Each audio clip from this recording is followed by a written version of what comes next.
All right. Well, I say let's kick off, and I'm sure a few more will join as we go. But just to start today, I want to welcome Megan Bartlett to class. Megan is a longtime friend and colleague in the world of the sport-based youth development, and I will let her share what she's up to. But it's some cool stuff. But before we do that, I'd love maybe for everyone to just introduce yourself briefly and talk a little bit about your interest in sport for development. Keep it brief, but let's kind of share with Megan where we're at and maybe why we are in this class. So maybe we'll start with Todd. Can you kick us off with just a brief intro? All right. I am currently employed at a higher education institute, working with student athletes on an academic capacity. So I'm always trying to learn more and figure out how to motivate and help sport develop not only college athletes but youth athletes as well. Awesome. Thanks, Todd. Steve, how about you?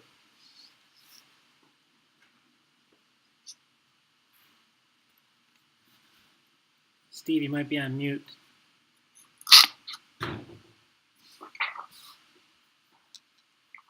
right, we'll come back to Steve. Justin. Hi, I'm Justin. I currently coach youth football at the travel level, so this class is really good to just learn the different ways that you can help reach out to the kids and just help their learning experience and make it fun for them so that they continue playing. Just give them opportunities.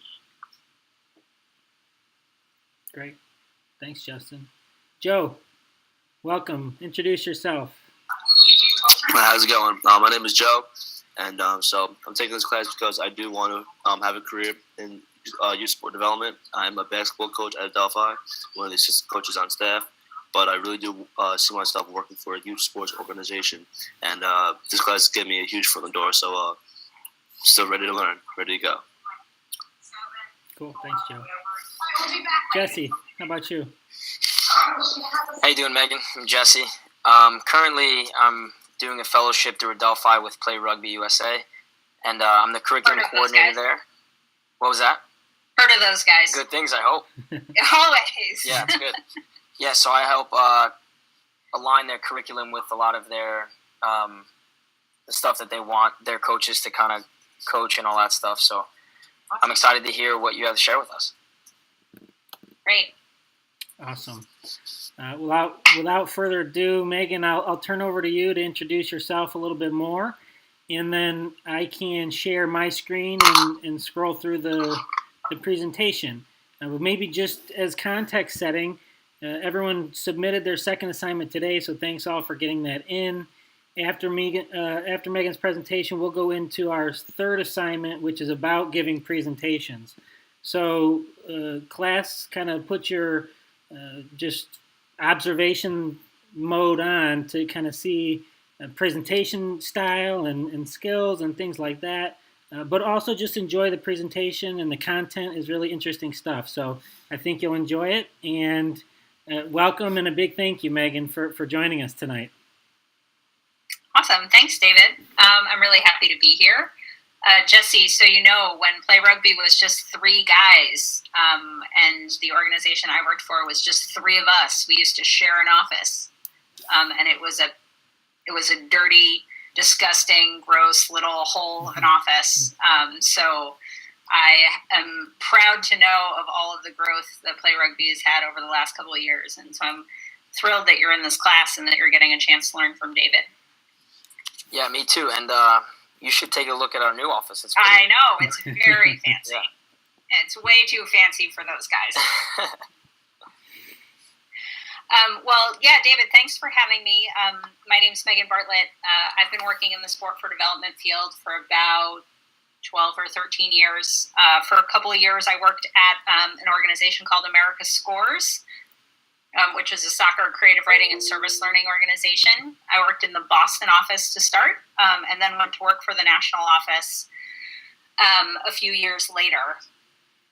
While I was at America's Scores, a couple of colleagues and I worked to start an organization called Up to Us Sports, which is a coalition of sports-based youth development organizations that specializes in building capacity through an AmeriCorps program that puts coaches on the ground to help kids develop in their sport and other life skills that will help them be successful in other areas, and train coaches to understand the power that they have to promote positive youth development. And I was there for about 10 years and just recently left. And right now I'm working with a couple of really cool organizations to do some program design, some coach training, working with some professional teams on some of their community engagement and impact programs, and fortunate enough to get to team up with David on some of these projects as well. So that's how I'm keeping busy these days. And actually, what this part of this presentation that we're going to go through today, we created for the Milwaukee Bucks, who are really sort of ahead of the curve in terms of corporate social responsibility and making a real investment in their community. And they are committed to training every coach in Milwaukee to understand the power of sport to promote positive youth development and to, you know, make an impact on some of the entrenched inequities in Milwaukee. And so that's sort of the topic that I'm going to be covering today, the idea that sport, and just even from the descriptions that you all gave, I can tell you all agree with this, but that sport is, when done the right way, can be so much more than just an athletic endeavor. So I'm going to talk a little bit about, you know, some of the work that I've done and that I've had the chance to collaborate with a lot of really cool people on, and then open it up, and hopefully we'll have the chance to talk a little bit. I'd love to hear more about what you guys are up to and what you think of all this. Does that sound okay? Sounds great. Awesome. All right. So David, are you going to share your screen? Yep, let me share the screen.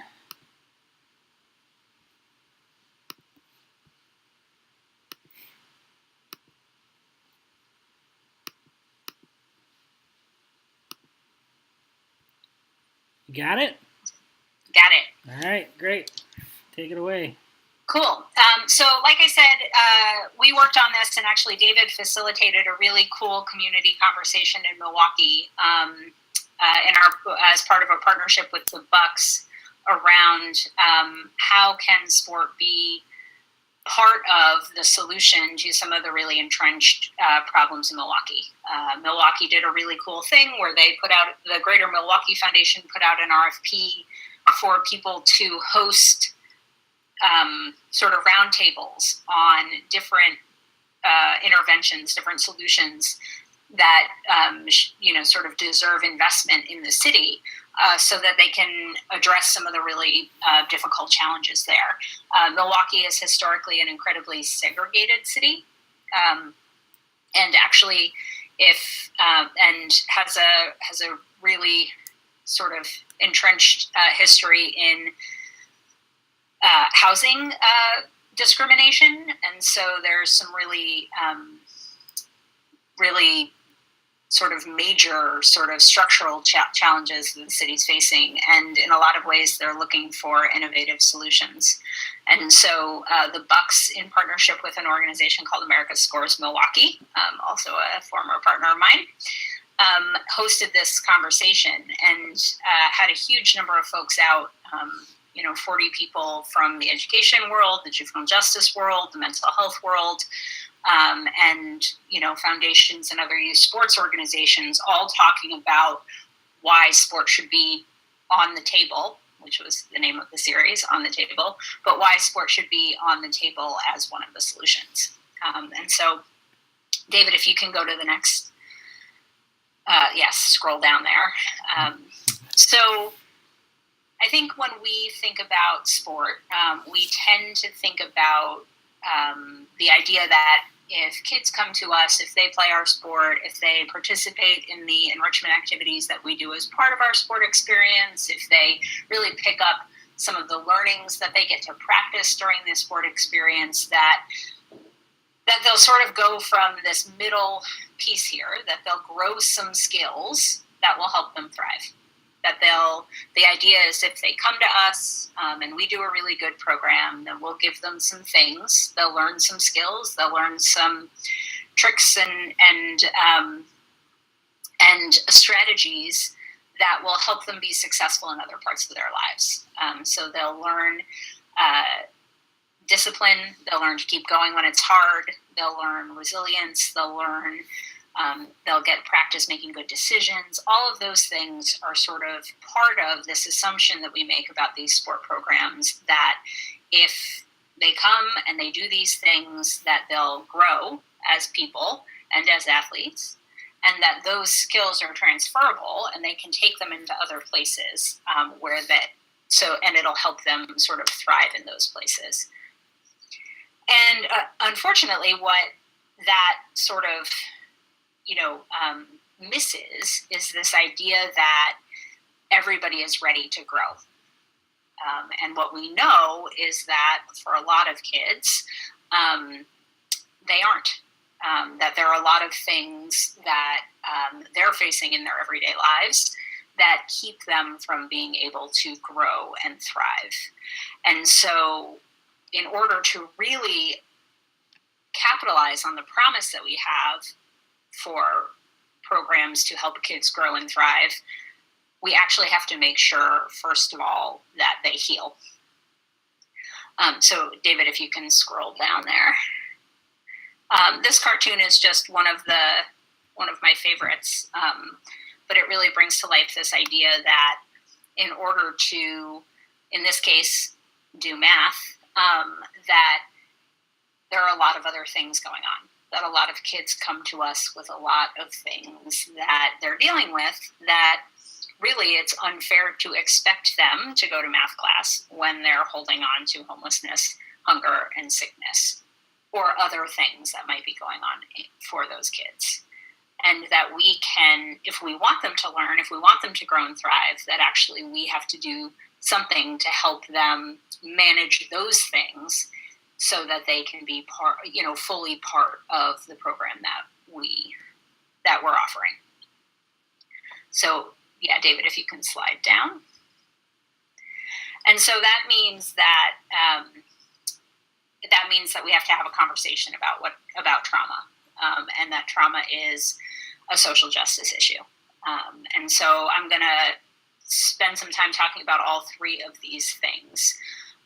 And what we mean exactly when we say trauma. So for the kid in the cartoon, having to deal with major issues like homelessness, sickness, or hunger is part of that sort of trauma history for that kid. And there can be lots of other things. And actually, there's a lot more trauma than we think there is. And so a study in the mid-90s identified what are called the adverse childhood experiences, or the ACEs, which is what I have here on the slide. Adverse childhood experiences are experiences like abuse, neglect, and other things that might happen in the household. A parent with a major mental illness, or other things that kids have to deal with when they're in the home. And they've done a lot of studying of these ACEs and found time and time again that these things, these adverse experiences that kids have in the home actually show three things. The first is that they occur at a much higher rate than we initially thought they did. More people face these adverse childhood experiences than we thought. And again, this was done in the mid-90s and has continued to be replicated over time. And actually, in the mid-90s, it was done in a pretty wealthy community, a pretty middle-class community that had access to healthcare, that had, for the most part, not major community issues to deal with. But they found that actually these adverse childhood experiences, even in that sort of middle-of-the-road population, occurred at a much higher rate than they thought they would. They also tend to cluster. So if someone experiences one of these adverse childhood experiences, the likelihood is that they're going to experience two or more. They happen a lot more frequently, and if one happens, the likelihood that another is going to happen goes up for all people. And then, maybe most importantly, is that the adverse childhood experiences, including abuse and neglect, actually forecast poor health later in life. So they're actually correlated with bad health outcomes later in life, including things like cancer and heart disease and other things, and even premature death. So more people have these adverse childhood experiences than we thought. If you have one, you're more likely to have more than one. And if you have them, you are at a greater likelihood for suffering from negative health outcomes later in life. And so, a lot of people thought, well, those health outcomes must be related to the fact that if you have these adverse childhood experiences, you're more likely to engage in negative behavior to cope with them, right? So you're the victim of domestic abuse, and you therefore choose to engage in risky sexual activity or drugs and alcohol, all as a way of coping with the abuse that you face. And partially that's true. Those things definitely tend to be comorbid. So if you've faced these adverse childhood experiences, you are more likely to engage in that kind of risky behavior, which sets you up for the potential for negative health outcomes. But actually they found even when they controlled for that risky behavior, that these adverse childhood experiences actually had an impact on the body in a way that made them more susceptible to these longer-term diseases. And that's really scary.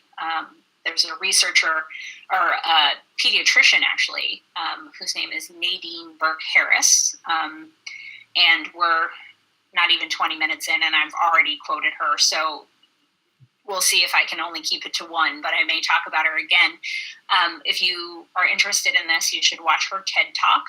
She's a pediatrician out in Oakland who has designed her entire practice around the idea that if you screen for these adverse childhood experiences, you can actually do a better job of screening for health outcomes. And so she says that adverse childhood experiences are one of the greatest public health threats in this country. So, again, we know that they happen more than we thought they would. They tend to cluster, and they result in poor health later in life. So, like I said, what's interesting about the ACEs is that they found these things to be true in all populations. The original study was done in a middle-class suburban San Diego, and actually, in that it only takes into account adverse childhood experiences that happen in the home. It actually misses a chunk of things that contribute to kids' experience. So if it's only taking into account the home, then it's missing things like school experience, community experience, and other things that impact a kid's day-to-day experience. And so there are a lot of things in that space that are equally sort of traumatizing to kids, but aren't formally known as adverse childhood experiences. So things like major poverty or community violence, homelessness, food insecurity, bullying, discrimination, or institutional racism, all of those things can also act in this sort of toxic stress way on kids. that looks like the way they're impacted by ACEs. So adverse childhood experiences are only those things that happen to kids in the home, or they're only designated as those things that happen to kids in the home. But there are actually a lot of other things that can have a similar impact. And this is where it starts to look more and more like a social justice issue, because we know that things like major poverty and community violence and homelessness happen more in communities with fewer resources.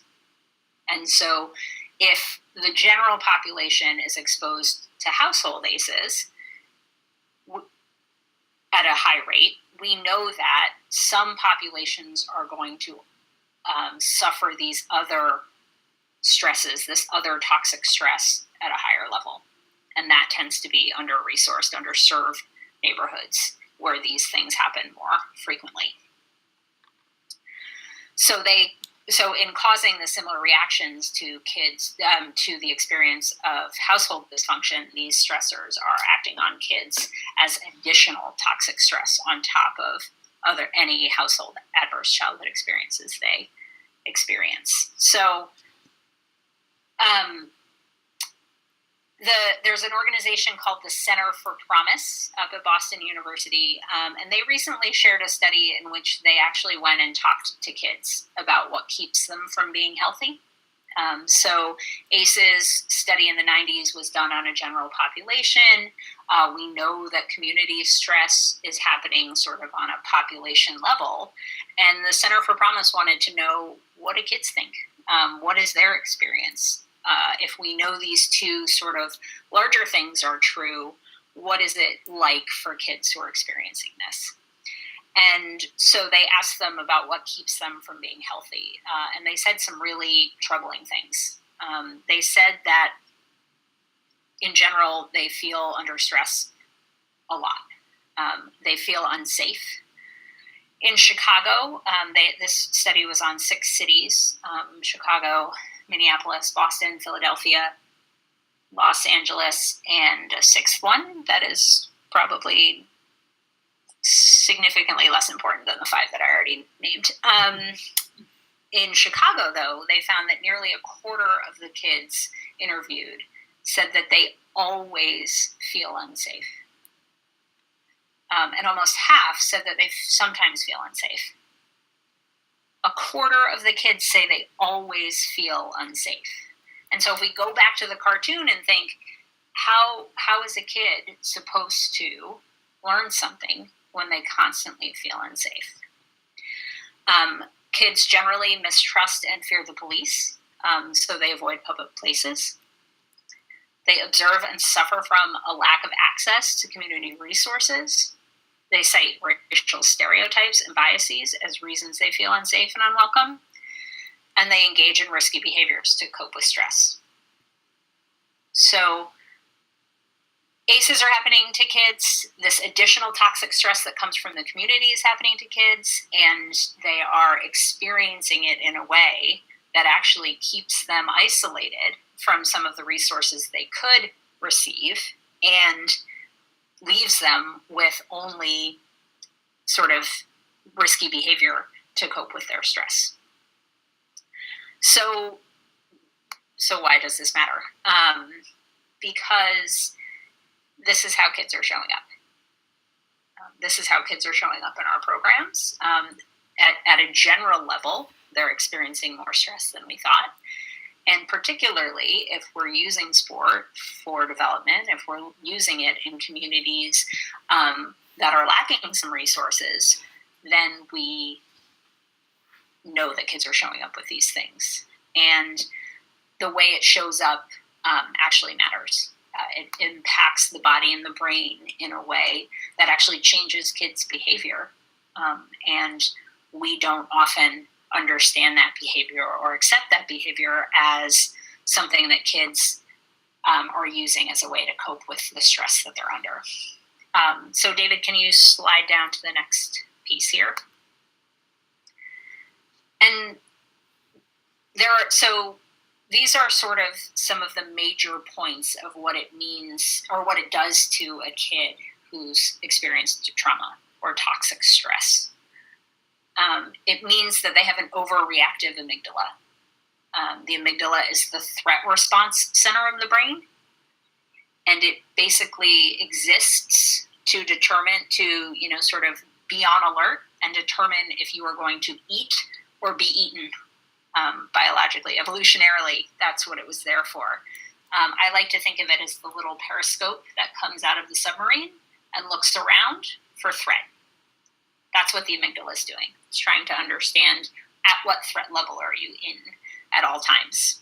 And if you experience trauma or toxic stress, it actually makes your amygdala sort of hyperactive.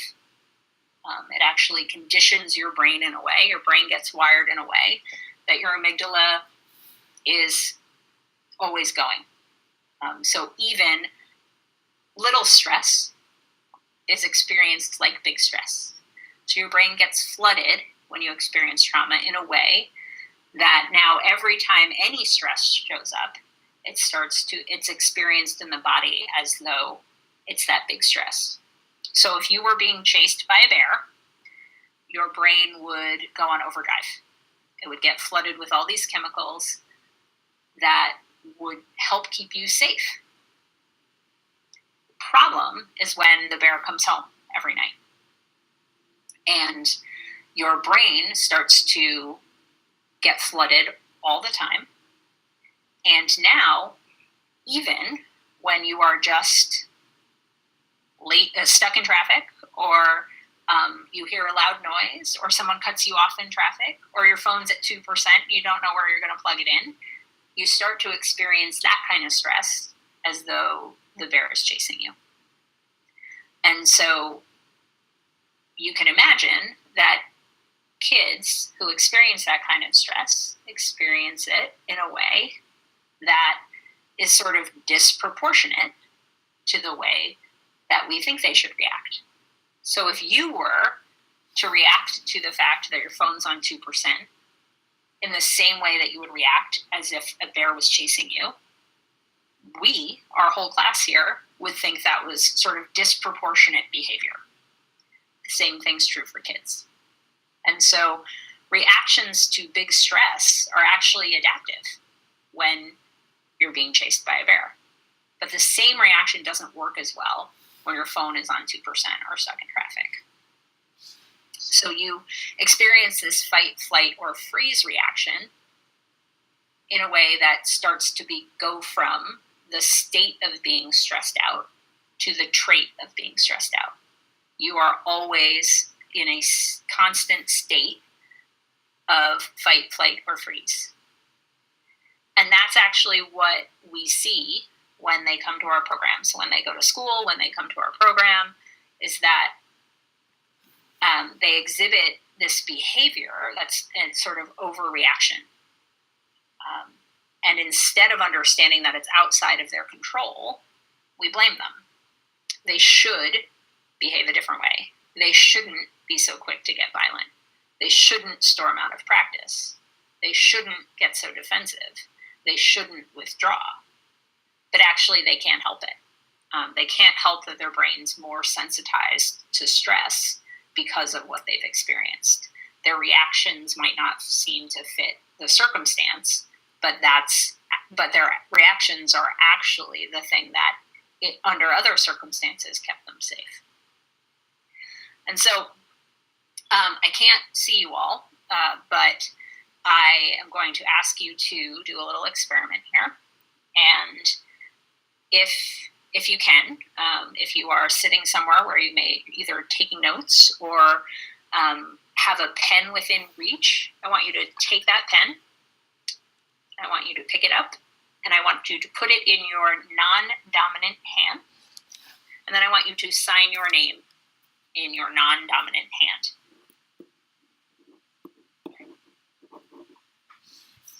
If you're anything like me, it does not look like a grown woman just signed her name.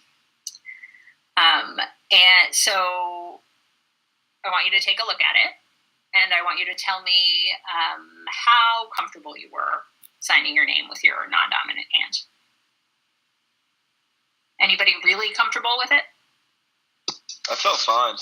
You felt okay? All right. There's always somebody who's a little ambidextrous. I am a little, so. Yeah. So there's always somebody. But how about anybody else? Did anybody else feel weird? I feel weird even holding the pen. So I'll just sort of name my lack of coordination. Did anybody else feel strange trying to do it? Yeah, absolutely. Yeah, definitely felt strange holding.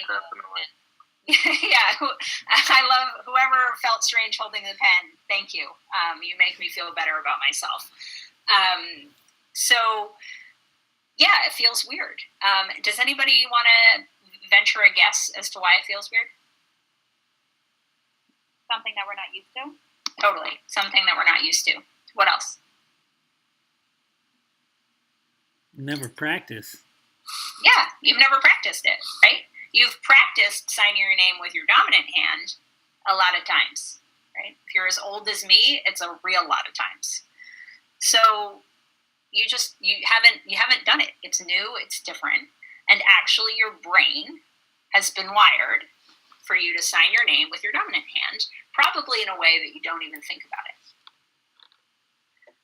Now, if you came to class every day and David made you practice 100 times with your non-dominant hand, would you get better? Definitely. Yeah, for sure, right? And what would it take to get better? Patience. Yes, patience, right? We know it will take practice. If you came in and practiced 100 times a day, it would take practice. You might need a little help. You might need somebody to coach you in how to hold the pen, for example, if you're me. It might help somebody rooting for you, getting a little support for it, but it would absolutely take patience. And that's actually what's going on in a kid's brain when they've experienced trauma, is that their brain gets rewired in a way that they can't control.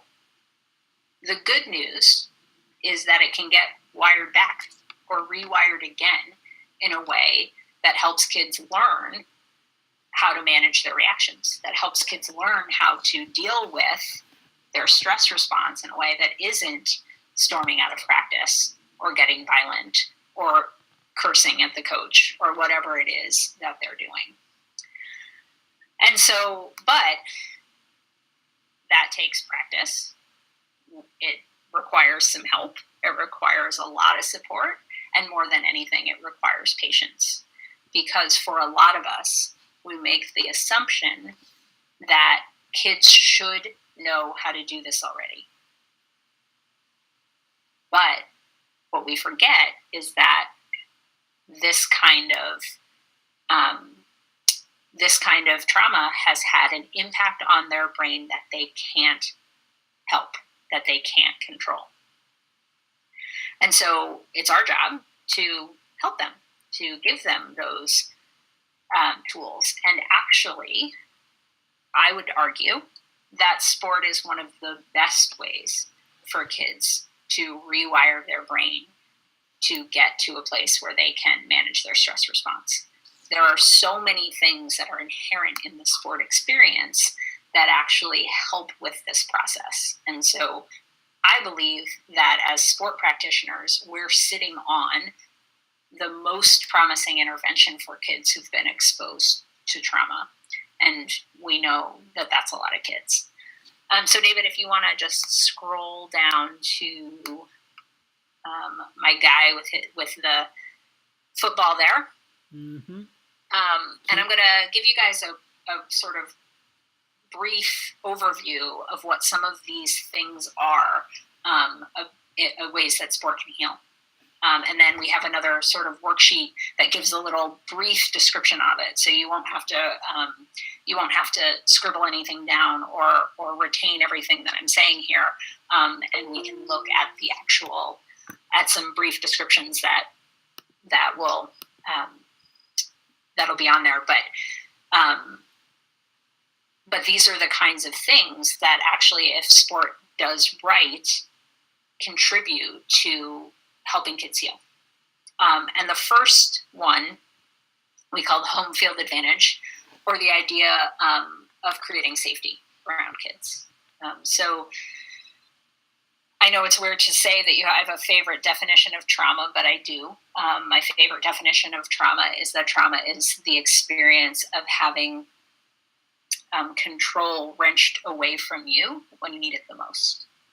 And so things that, that sort of lack of control is at the heart of feeling unsafe, is at the heart of the experience of trauma. And so there are lots of things in sport that are predictable and can really contribute to safety. And so I think they have a really nice parallel to the idea of home field advantage, which is that you know the turf, right? You have your routine. You get to get changed in your locker room and warm up on your court with your music and your teammates and your fans in your space. And you know, if you're in Fenway Park, that how right field is so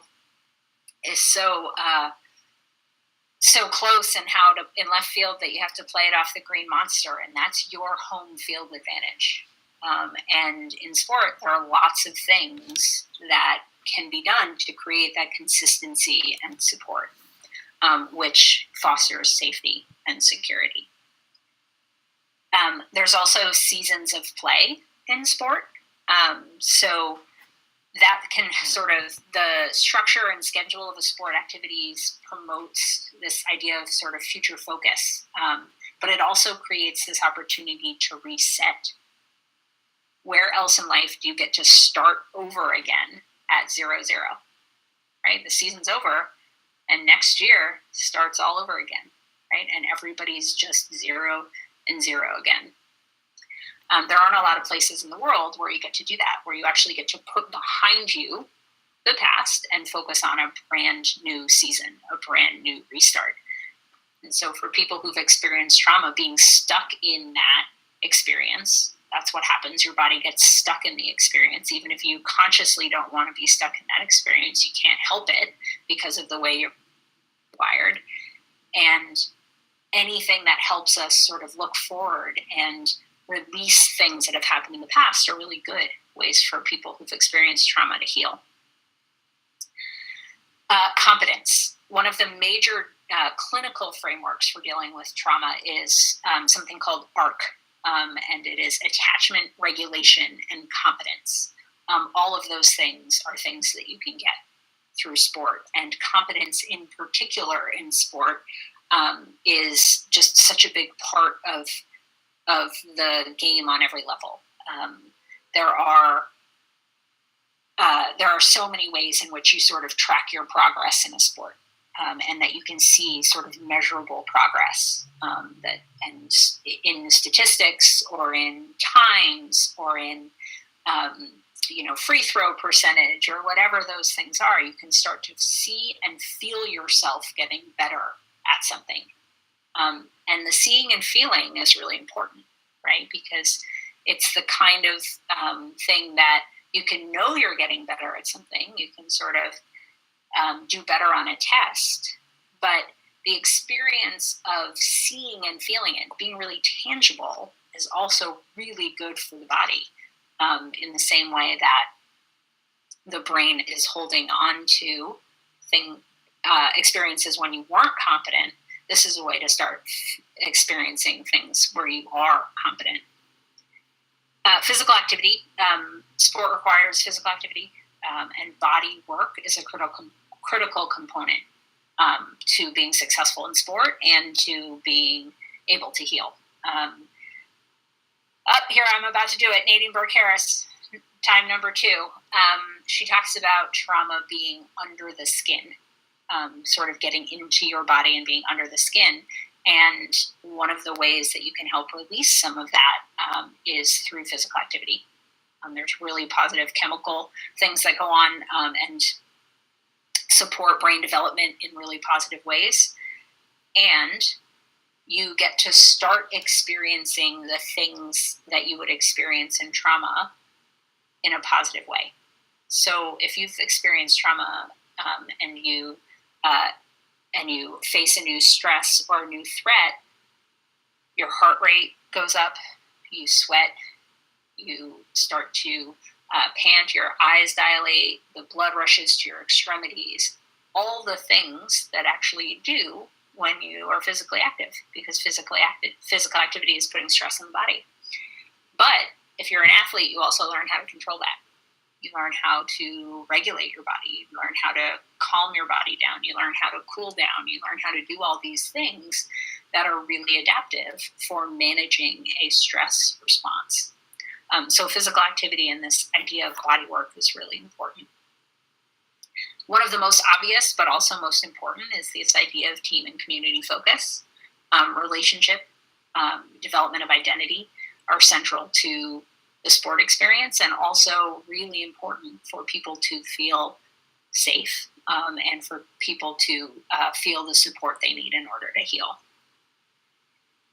I think maybe my favorite of these concepts, or the thing that rings the most true to me in working with young people who've experienced trauma, is that sport is immersive and engaging. So it engages a person wholly in an experience and promotes sort of thinking, feeling, acting, and being in the present. So a few minutes ago, I said trauma is this idea that your body gets caught in something that happened in the past, and sport doesn't allow for that. In sport, you are fully in the present. You are fully in the moment. There's a researcher whose name is Pat Ogden, and she does a ton of research on, in the clinical space, how to help people get in the present in a clinical relationship. She calls it presentification, how to get into the present. And what sport has going for it is that it has that built in. It has that experience of being in the present right now, always. It's organized and structured, so in the same way that predictability helps people feel safe and secure, the organization, the rules, the schedule of activities create sort of predictability and expectations for behavior, which helps people feel like they can predict what's going to happen.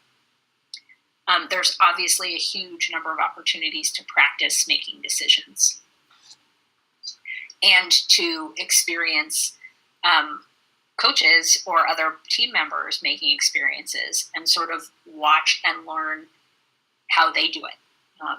And so the opportunity to both practice making decisions and also sort of have the decision-making process opened up to someone is such a big part of the sport experience. And then the last piece is that there are real stakes here. This matters to kids in lots of cases. And so they are motivated to handle their stress response. They're motivated to learn how to meet behavior expectations in a way that when the stress response causes it to get away from them a little bit, they want to figure out strategies for managing it. And the competition matters. So they also get to sort of practice being in a moment that counts. They get to practice what happens when the stress goes up. So if you think of competition as this sort of dial of stress, we all know from our own sport experiences that dial can get, sort of turned all the way up or turned back, depending on the situation. And as it goes up, kids get to practice performing under that stress level, which is something that's not always true in other contexts. So all of these things are part of how kids can heal, kids and adults too. I mostly care about kids, but adults, let's do it. How sport can contribute to helping those kids or adults heal. And so all of these things are things that we want coaches to understand and then use strategies to integrate into what they're doing. We want people who design programs to understand so that they are creating experiences that prioritize these things. And really we want even, sort of leagues and bigger governing bodies to understand it, because there are so many opportunities to make small tweaks that can have a huge impact on how kids experience the sport environment. So I'd love to hear from any of you. I sort of downloaded a lot of information on these 9 things here, but I'd love to hear from any of you if any of them ring particularly true for you, if you've ever experienced working with a kid who was sort of a kid who had a short fuse and may have been experiencing some of these things, if you've witnessed sport as a way for them to learn some of these skills. I just sort of love your reactions to some of these ways in which sport can heal. I guess I frequently work with kids who either are having a short fuse, or they just find it difficult to work with other kids when they're doing drills and things like that. I'm a fencing coach, so it seems like, to me, fencing is a good way of helping kids adjust, because it's like it has aspects of a team sport, but it really is an individual sport. Yeah. So to have that level of support without anyone really relying on them but themselves. Yep. And they also have to find a way to relate to a referee as an individual, rather than kind of have the whole team supporting them and the whole team feeling victimized by the referee. It's this one individual who has to deal with both their opponent and the person who's making the rules. So by and large, it's never an easy introduction. Yeah. It's always when I'm dealing with kids who I know may have an issue, like the first meet, the first practice is always trouble. Yeah. But you are able to see kind of this growth as the season progresses, and as they learn how to both be an individual competitor and be able to work with their teammates and support their team. Yep. So that's really interesting, because I think, these are sort of the core underlying features of sport that can be true, right? We can create home field advantage for kids and make them feel safe. We can make sure that we're playing with this sort of season schedule that gives kids the opportunity to reset. And then within our sports, there are other things. There's sort of a therapeutic core to every sport that is different. And so what's interesting about what you're saying about fencing is that the combination of individual sport and team support is a unique feature in that sport, and something that, if you're trying to design a trauma-informed intervention, has to sort of manage that, has to understand that, and has to understand both the opportunities in that, which there are many, and so you just sort of described, and the potential risks in that, and the potential pitfalls. And so, which you also mentioned, right, that in the first couple of meets, it's going to look different than it might later, and you sort of are ready for that. And in the perfect circumstances, you are creative in a way that allows for maybe a softer transition on the front end, so that they get introduced to the referee in a different way, or all of those things that can help them manage that stress on the front end, so that they could maybe even more quickly get, to that growth that you're talking about. It sounds like you guys are doing a good job getting them there, but knowing where those moments are is part of creating the right programs for kids. Yeah, and I think it's understanding that, some kids, fencing is good because it has the support of a team, but not the pressure of a team. And you're not alone as an individual, but you also don't have anyone relying on you. Right. And I think the biggest can also be stress for kids, though. Yes, that they're absolutely. The one. But right, so it's just that, it's not better or worse. It's just knowing that those are the potential pressure points for kids. And the more that we sort of see our sport through that lens, then the more responsive we can be to those things. Yeah. Anybody else have sort of reactions to the 9 features of sport here or any of the other things that we were talking about?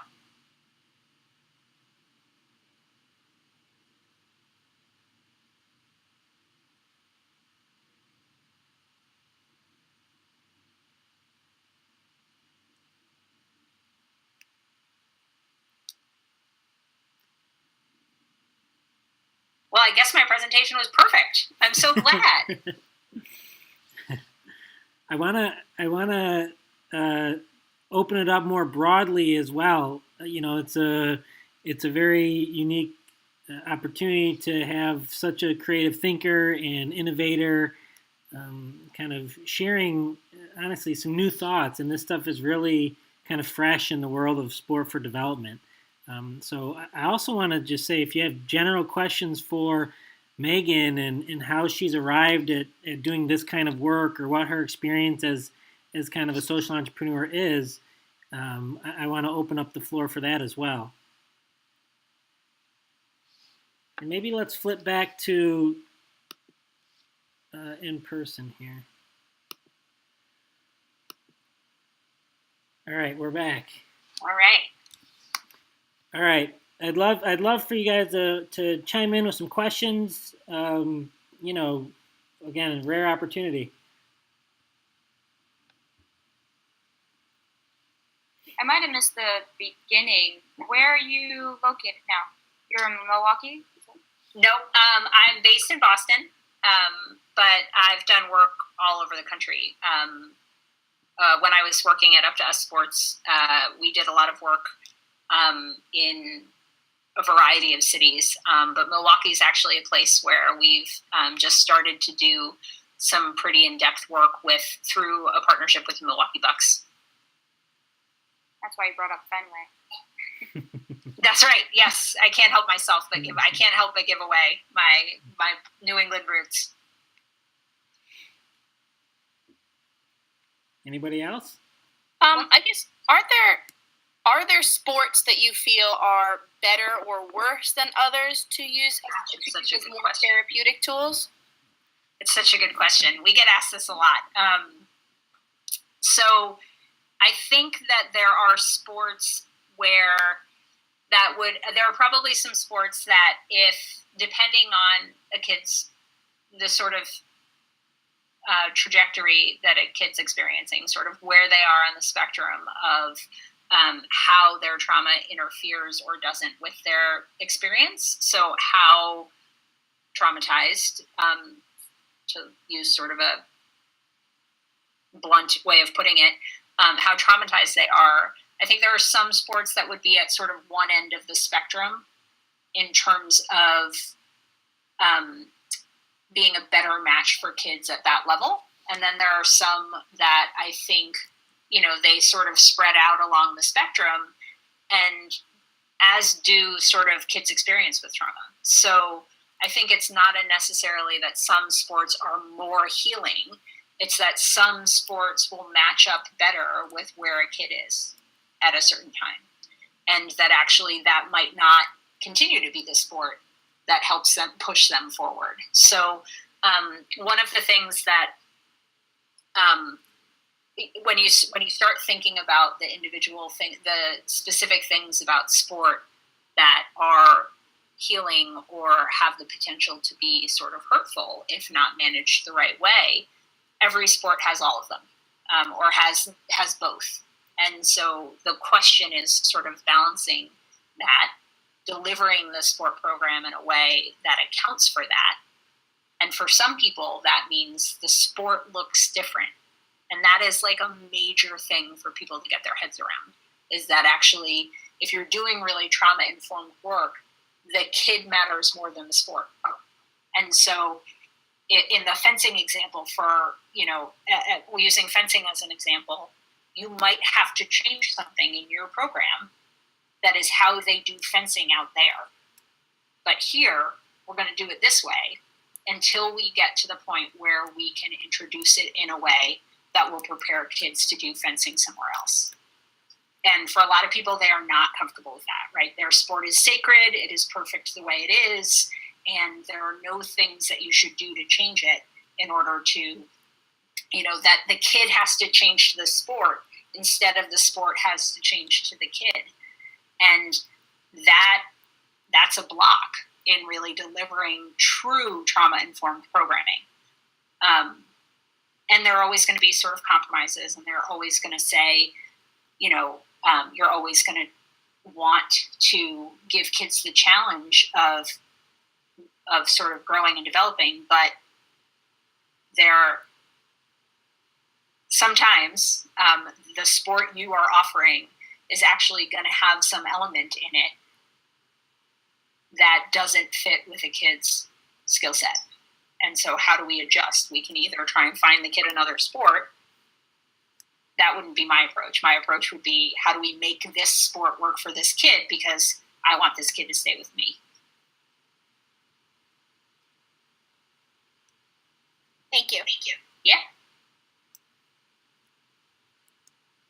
Other questions?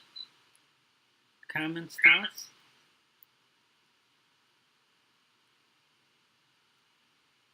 Not very talkative tonight. No. I told them their sport wasn't sacred, David, so people usually stop talking after that. I have a question, actually. Sure. So how did you get from where you first started to now working specifically with kids that have experienced trauma? Well, I don't work specifically with kids who've experienced trauma, but I definitely sort of err on that side.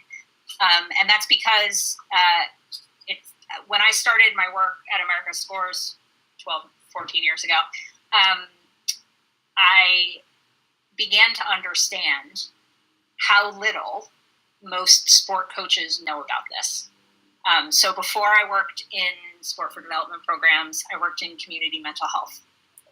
And I came to the sport world and thought, wow, there are a lot of adults in this space who don't know anything about youth development. And there are a lot of adults in this space, particularly in this space in urban underserved communities, that don't know anything about trauma. And so I would go and watch coaches, and kids would be blowing out of programs, right? Because they would, explode. They would get bumped under the boards and come up swinging, just blindly swinging, right? Or they would, somebody would say something to them and they would just totally disproportionately start screaming. And coaches didn't know how to handle that. And the answer was either 3 strikes and you're out, or you were immediately out. You were just gone. And that didn't seem to be the right way to handle this kind of kid, particularly since in a lot of the communities I was working in, these sport programs were the last thing the kid had. And so 3 strikes and you're out, but out to where? Where were these kids being thrown out to? A coach I've worked with for a long time in Chicago works at a community center, and in a neighborhood where they lose kids all the time to gang violence, or to they get arrested, or they're involved in something that is the only way they can survive in their neighborhood, except for the kids who come to this community center. And this coach threw a kid out, and 2 weeks later, that kid was in jail.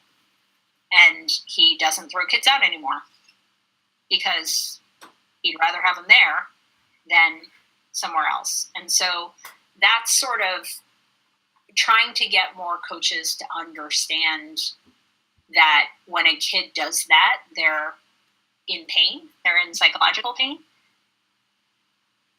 instead of being a punk, or sort of the assumptions we make about kids.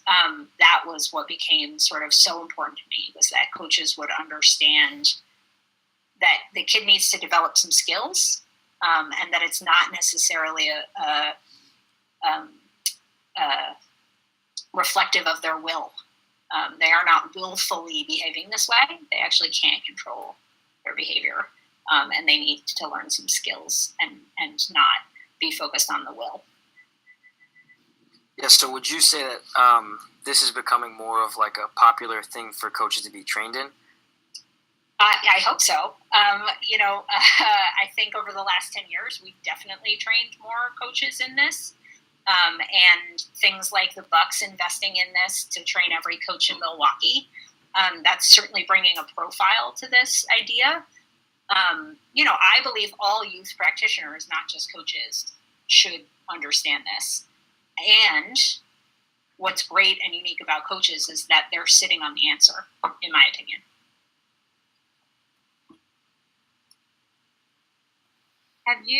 This might sound like a little bit of a silly question, but have you traveled to address, have you addressed coaches? Would you be willing to travel? I feel that personally, like my school that I'm in now would be really honored to have you there. And I don't know, maybe we could discuss that offline somewhere else. Sure. Yeah, always. I want to get in front of more coaches, want to get our trainers in front of more coaches, want more coaches to understand this. So we've done work with big organizations, big pro teams. I mentioned the Bucks. We do a huge amount of work in Memphis with the Grizzlies. And we've done work with, 2 PE teachers at a charter network in New York City. So everywhere in between, we know that sport is being delivered in so many different ways. And kids are experiencing it in so many different places that the more chances we have to get the message out, the better. I had an experience where I was an assistant coach this year, and my athletic director was kind of like, we're going to put you here because you coach, and you kind of want to coach the younger coach. And for sure, so she missed out on a lot of opportunities where a couple of the girls were having a little bit of a breakdown, and she unfortunately didn't know how to handle the situation. And totally. Being just even slightly aware of what you mentioned, it just would have helped tremendously. Yeah. I think the thing is that if you really start to understand that behavior is sort of telling a story, right? And you actually don't need to know the story. Like, I don't want to know every kid's trauma history, but the behavior is telling us that there is a history, right? That there's something going on. Then that just changes the way that we work with a kid. It means that we're focused on helping them build skills, and coaches are great at building skills. That's what we do. So it changes the way we think about the work with kids. And if we can start seeing it through that lens, I was at a presentation once where someone said, once you see the world through ACEs, through adverse childhood experiences, you can never unsee it. And if we could get coaches to understand that kids behave because of what's going on in their lives, then it would just change our approach. It just makes us more human.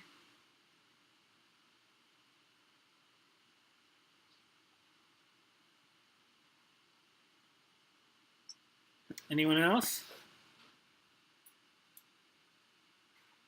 It's a pretty involved question, but I guess, is there one type of coping method or skill that you kind of lean on to teach these coaches when dealing with kids that have experienced some sort of trauma?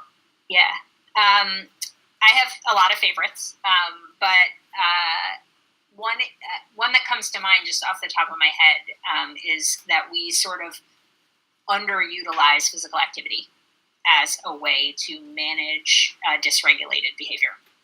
Right? When a kid does something we don't like, we usually send them to the bench to sit there quietly. And I don't know about you, but when I get upset or when I feel stressed out, sitting quietly isn't really my forte.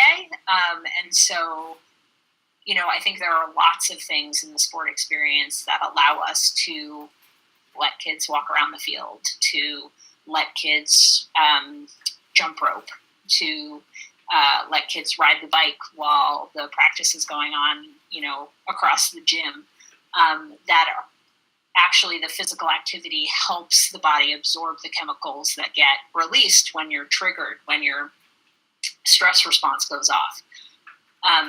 And in a lot of those, it's a bonus if you can find one that has a rhythm to it, because there's a lot of work in the clinical world, in the healing world, around the power of rhythm. And so something like jumping rope, something like dribbling the basketball, something like throwing a ball against the wall for a while, that rhythm can be really soothing and help kids manage their behavior. There's also, I believe in the magic of catch, and probably no one has said those words to you before, but I truly believe in the magic of playing catch with somebody, because it is the most it is this experience of attuning with someone, right? It is this back and forth in a way that both has this rhythm, but also has you connecting with a person. So remember I said one of the premier healing frameworks in the country is something called ARC, which is attachment, regulation, and confidence.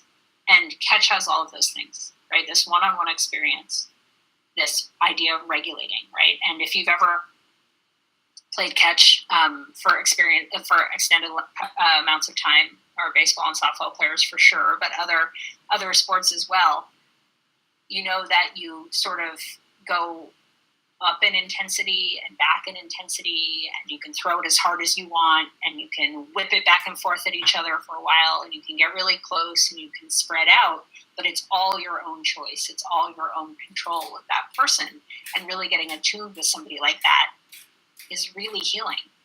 And I know, so if you're in the rugby, if you're at a rugby practice, I know it seems sort of silly to say to a kid who's just exploded, go play catch with your buddy.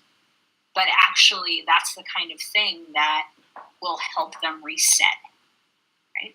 Because if we're talking to a kid while they're exploding, they're not listening, right? It's just wasted breath. And so we're looking for opportunities to help them reset so that we can talk about building skills once they've gotten those chemicals worked out.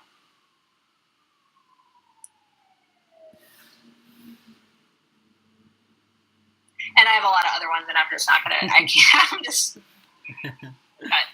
cut me off. Anybody else?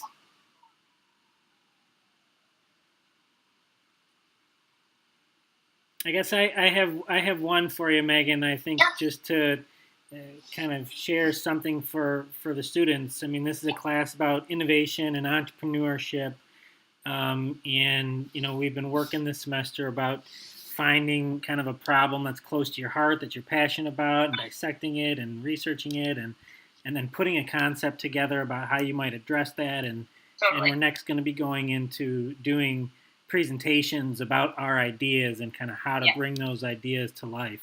Do you have any advice or lessons learned from your journey of just thinking deeply about this work and really being driven by passion and being driven to try to do something big and use your brain power? Any tricks of the trade or any kind of wisdom you want to impart on some, innovators coming into their own right? Thanks. It's a really interesting question. I would say that one of the most important things about that is to let you know that a lot of people told me I was crazy, right? A lot of people thought that we should not spend time with a map of the brain up on a PowerPoint with coaches, right? There were a lot of people who thought that this was not the way to train coaches. And so I think now the idea is really taking off, and it's really started to be, part of the movement that looks at the role of coaching differently. But anything that's different, sort of when you think about innovation, anything that's different, anything that's not the status quo will be met with resistance. I think there are a lot of there are so many opportunities in this field for innovation that it's sort of I can't wait for all of you to innovate and build new things. But and some of that is because sport has mostly stayed the same for a really long time, and we don't take a very progressive look at sport in that way. And so, that I think that being ready to face some resistance is a big part of it. And then you find the adopters. You find the people who are most authentic to the people that you want to work with, and have them speak on behalf of what you're doing. Awesome. Thanks, Megan. Yeah. Just thanks a ton. I hope you all got a lot out of that. I know, as I've been exposed to Megan's work over the years, I'm just continually impressed and just am excited to see where this goes, and just am fully behind the work. So let's give Megan a thank you. Thanks for having me, David, and thanks to all of you. David, feel free, if anybody has questions, share my contact info. Happy to talk to anybody on over email about any questions they have, and I hope you'll let me know about all these innovative projects that folks are coming up with. Cool, will do. All right, thanks. All right, thanks, Megan. If y'all can stick around, we'll go over assignment 3. But Megan, we'll save you from that. Thanks again. All right, see ya. All right. Thank you. Thank you. Thank you. All right. So, what'd you think? Any additional feedback? That was pretty cool. Yeah, I agree. I thought it was very insightful. Yep. Yeah, she's I think an important thinker in this field, and is going to continue to do cool stuff. All right. Let's turn to assignment 3. So on Moodle, let me share my screen.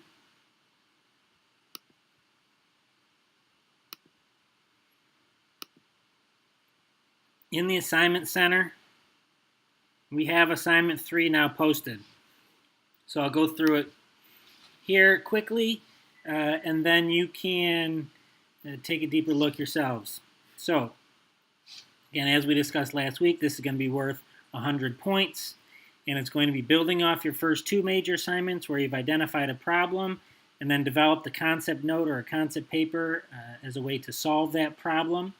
For this assignment, you'll be developing and delivering a 10-minute presentation to the class on Google Hangouts, and you're going to pick an audience and pretend like we are the audience that really can propel your idea forward. So what you'll really need to do, there's a couple of pieces that you'll need to submit, and there's a process to this thing. So the 3 things that you'll actually turn in are your PowerPoint slides. So you'll create no more than 5 slides to present your concept.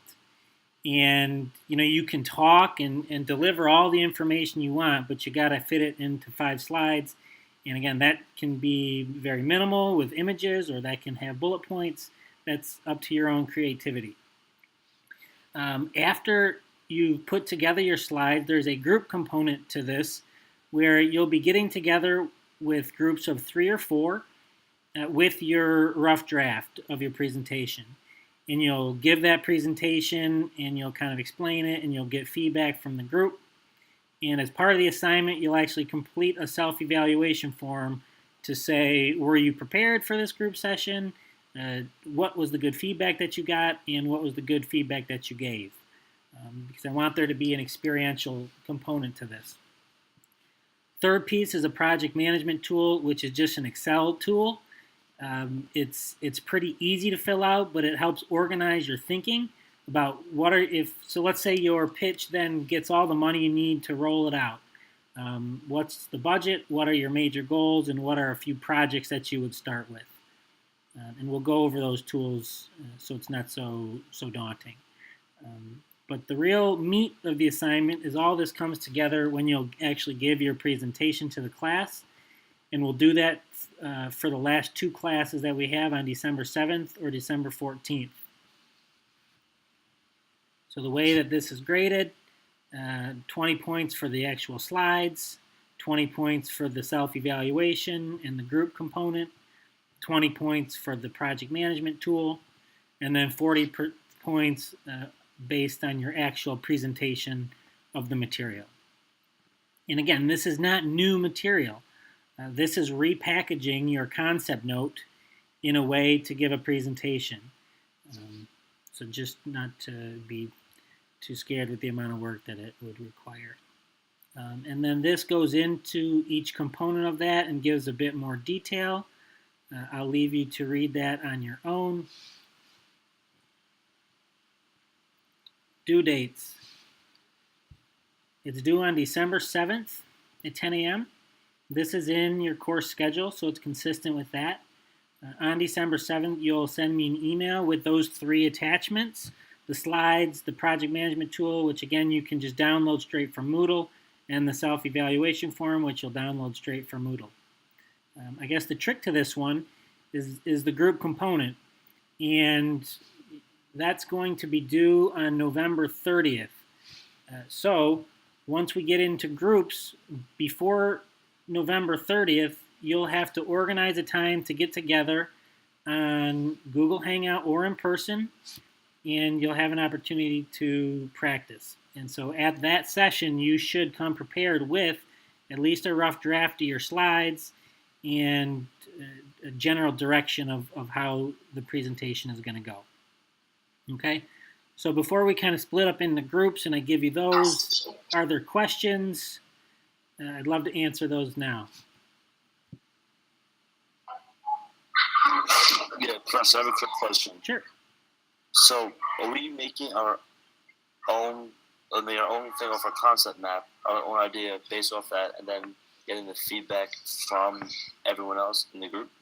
Yep, good question. So it's an individual assignment, so you'll all build the presentation based off your own concept paper. Really, in the same way the interviews were meant to give feedback, this group session is responding to a lot of the feedback I got in the survey saying you'd like to do more with your classmates and have more engagement. So I'm just building in an opportunity for you to get more feedback and engage other classmates in the process.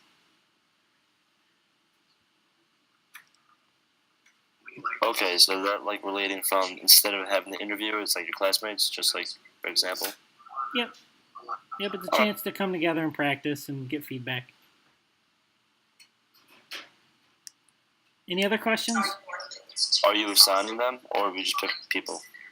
Yeah, I've kind of split the group into. I randomly selected names and split into 4 different groups.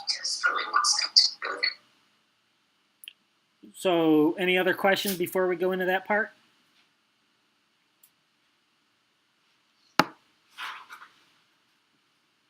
Okay. So, the groups are, first group is Justin, Andre, and Todd. Second group, Jesse, Guillermo, and Brett. Third group, Olivia, Albert, Brian, and Michael. In the fourth group, PJ, Joe, Stephen, and Cherie. So I'm going to be sending out an email with these groups. Do you all have access to each other's emails and ways to get in touch with each other so you can set up your meetup? Once you give us the emails, we should be good as long as you include the emails in the email you email us. Okay. All right, that's what I'll do then. I'll send an email out with the groups and with everyone's email address there, and then I'll leave it up to you guys to coordinate a time to meet before November 30th. Okay. Any other questions?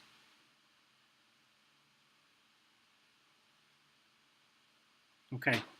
So before next week, what I'd love from each group is just to know when you're meeting. So this week's task is to get that meeting on the books and to start thinking about how you'll put your concept note into a presentation. Okay? And then we don't have a Google Hangout for the next couple of weeks, and we're going to try out this class discussion forum instead. And so that will also be included in the email. I still have to work with the university to set it up on Moodle. I wasn't able to get that done before tonight's class. But I'll do that in the next couple of days. And so I'll be on the lookout for an email kind of with next steps on that assignment with the group set up. And I'll fill all that stuff in Moodle as well. Okay. All right. Any final questions, thoughts, comments, concerns? I'm all set. Yeah, me too. Yeah, all good. Yeah, I'm good. All right. Well, thanks again for completing assignment 2. Those that haven't yet turned it in, there is a 1-week grace period for a reduced grade, 10% reduction, but it's still obviously worth it. So, don't miss the deadline of next week, which at that point it becomes a 0. So, all right. Any questions? I'm available on Monday during office hour. And if you do have any other questions for Megan, please feel free to shoot that to me, and I'll include her contact information in my email as well. All right. Cool. Thank you. Have a good weekend. All right. Bye, everyone. Very much. Have a good night. See you guys. Bye.